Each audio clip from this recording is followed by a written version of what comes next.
Nesse episódio, vamos estudar um assunto que é bastante comum nas provas de Química, dos vestibulares e do Enem, que são as teorias de ácidos e bases. Hoje, o Papo de Química será sobre a teoria ácido-base de Lewis. Sejam bem-vindos e bem-vindas ao Papo de Química, o seu podcast do ensino de Química. Sou o professor Edson Souza, da Universidade Católica de Pernambuco e do Instituto Federal de Pernambuco.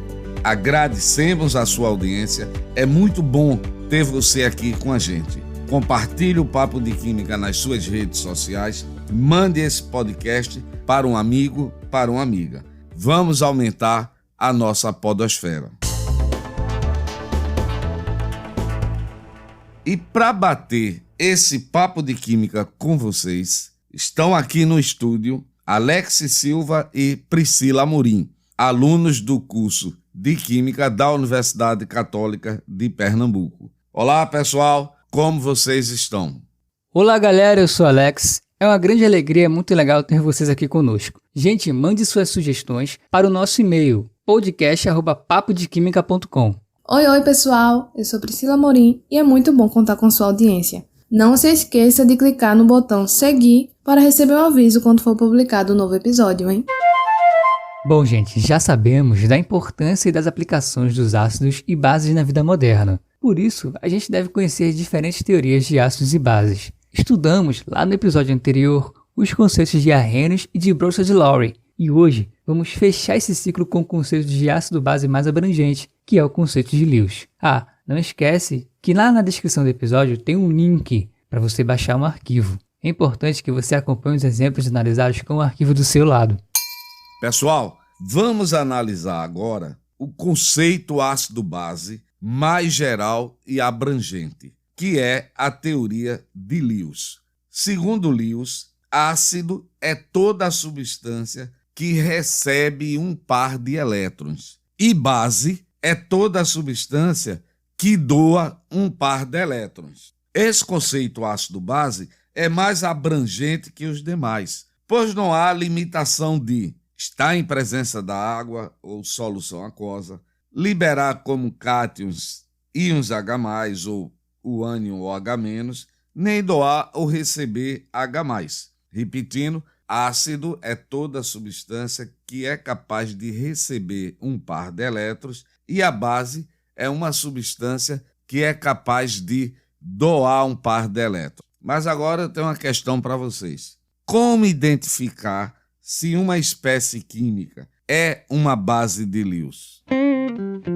Gente, é muito fácil identificar se a espécie química é uma base de Lewis. Como uma base de Lewis é uma espécie química que doa elétrons, ela deve ter disponibilidade de elétrons. Podemos identificar quem tem elétrons disponíveis, lembrando que os ânions, eles são espécies químicas que têm carga negativa, indicando que apresentam elétrons disponíveis. Portanto, eles são bases de Lewis. E os átomos, após completarem o octeto, apresentam elétrons livres disponíveis para doarem. Então, também são bases de Lewis. Nas reações orgânicas, as bases de Lewis, por apresentarem disponibilidade de elétrons, elas são consideradas reagentes nucleófilos ou nucleofílicos. Então, para não esquecer, anota aí os principais casos de espécies químicas que são bases de Lewis. Priscila, além dos ânions, podem ser base de Lewis. Anota aí que isso é muito importante. Primeiro, os elementos do grupo 5A da tabela periódica, o grupo 15, nitrogênio, fósforo, arsênio. Esses elementos já têm 5 elétrons na última camada. Portanto, eles vão utilizar 3 elétrons para completar o octeto e ainda ficam com um par de elétrons disponível que pode ser doado, ou seja, pode ser uma base. Os elementos do grupo 16, grupo 6A da tabela periódica, oxigênio, enxofre, selênio, apresentam 6 elétrons na camada de valência. Então, vão fazer 2 ligações para completar o octeto e aí, pessoal, vão ficar com 2 pares de elétrons que podem ser doados, ou seja, grupo 6A, base de Lewis. E, por fim, os elementos do grupo 17, o grupo 7A, flúor, cloro, bromo e iodo, esses caras já têm na sua camada de valência, na última camada, 7 elétrons. Portanto, vão fazer uma ligação para se estabilizarem e ficam com 3 pares de elétrons que podem ser doados. Se liga aí, hein? Grupo 5, 6 e 7. Mas, agora, Alex, e como nós podemos identificar um ácido de Lewis? Galera, um ácido de Lewis é uma espécie química que recebe um par de elétrons.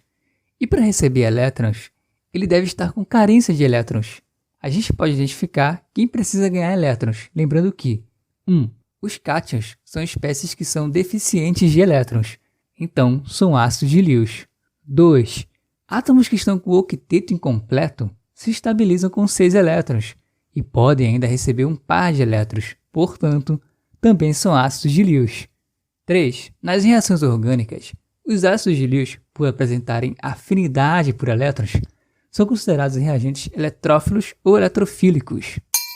Pessoal, agora que sabemos o que é um ácido de Lewis e o que é uma base de Lewis, e principalmente como identificar quem doa elétrons e quem recebe elétrons, vamos analisar alguns casos e identificar quem é o ácido, quem é uma base. Agora, preste atenção a uma dica aí legal para vocês. Eu sempre recomendo que você procure identificar na reação quem é a base de Lewis, que é mais fácil de você identificar. Ah, me lembrei de um detalhe, quem ainda não foi, lá na descrição do episódio, vá lá, tem um link, você baixa o arquivo para ficar mais fácil você acompanhar a nossa análise. O primeiro exemplo que vamos analisar é a reação de ionização do ácido clorídrico. Tá lembrado? Mas vamos relembrar. O HCl reagindo com a água, H2O, produzindo o íon hidrônio, H3O+, mais o íon cloreto, Cl-, ok? HCl mais H2O, produzindo H3O+, mais Cl-.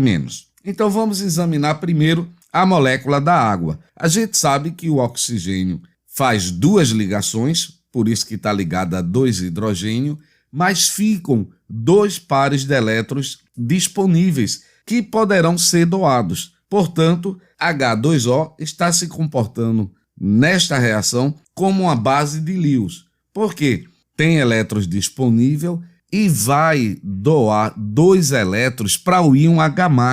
Porque lembre-se, no HCl, essa ligação é quebrada e o cloro fica com um par de elétrons, por isso que formou o cloreto. E o H+, é o próton, está precisando de 2 elétrons, então casa certinho. O oxigênio da água doa, faz uma ligação com H+, por isso que nos produtos aparece H3O+. Então, primeira identificação, é a água que é a base de Lewis. E o ácido clorídrico, a gente já sabe que vai quebrar a ligação e ele libera o H+, mas o H+, recebe esse par de elétrons do oxigênio. Então, o HCl está recebendo um par de elétrons, portanto, é um ácido de Lewis. Então, resumindo, na reação de ionização do ácido clorídrico, a água é a base de Lewis e o HCl, o ácido clorídrico, é um ácido de Lewis. É tranquilo, gente. Pessoal, vamos agora analisar o exemplo da reação do cloreto de alumínio com o íon cloreto. A reação ela vai ficar da seguinte forma: AlCl3 mais Cl-, formando AlCl4-. De início, podemos afirmar que o ânion cloreto, Cl-, é a base de Lewis, pois os ânions têm disponibilidade de doar elétrons. Logo, o cloreto de alumínio, AlCl3, é o ácido, que pode ser explicado porque o alumínio está com 3 pares de elétrons compartilhados, com 3 átomos de cloro.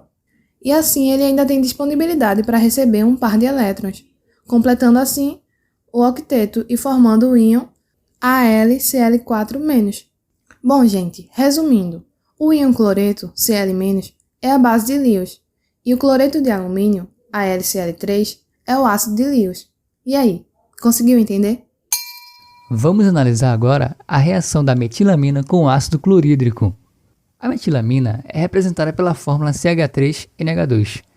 Ela vai reagir com o ácido clorídrico, o HCl, produzindo o íon metil, amônio, CH3NH3+, e o íon cloreto, Cl-. Podemos logo afirmar que a metilamina é uma base de Lewis, pois o nitrogênio possui um par de elétrons livre, doando esse par de elétrons para o HCl. No HCl, a ligação hidrogênio-cloro é quebrada com cloro, ficando com um par de elétrons da ligação, formando o íon cloreto, Cl-. E o hidrogênio fica lá sem elétrons, na forma do íon H+. O HCl é o ácido de Lewis, pois o íon H+ é apenas o próton que precisa de 2 elétrons para se estabilizar, recebendo o par de elétrons livres do nitrogênio. Gente, com esse último exemplo de uma amina, eu lembrei aqui de um odor desagradável de um peixe em decomposição, sabe? Esse odor desagradável é devido à presença de algumas substâncias alcalinas, dentre elas a piridina, que é uma amina. Esse mau odor ele pode ser eliminado com a reação de neutralização entre a piridina e o vinagre, que é uma solução de ácido acético, que vai resultar em compostos sem o mau odor. E aí, se ligou? Bem, pessoal, chegamos ao final de mais um episódio do Papo de Química. Nesse episódio, estudamos a teoria ácido-base de Lewis. Aprendemos como identificar uma base de Lewis, como identificar um ácido de Lewis e o que são reagentes eletrófilos nucleófilos. Convido todos vocês para que sigam o Papo de Química, compartilhem com seus amigos, compartilhem nas suas redes sociais. Tchau, tchau, pessoal. Valeu, gente, muito obrigado. Não esqueça de clicar no botão seguir para receber um aviso quando for publicado um novo episódio. Visite também o nosso site www.papodequimica.com. Até o próximo episódio e tchau!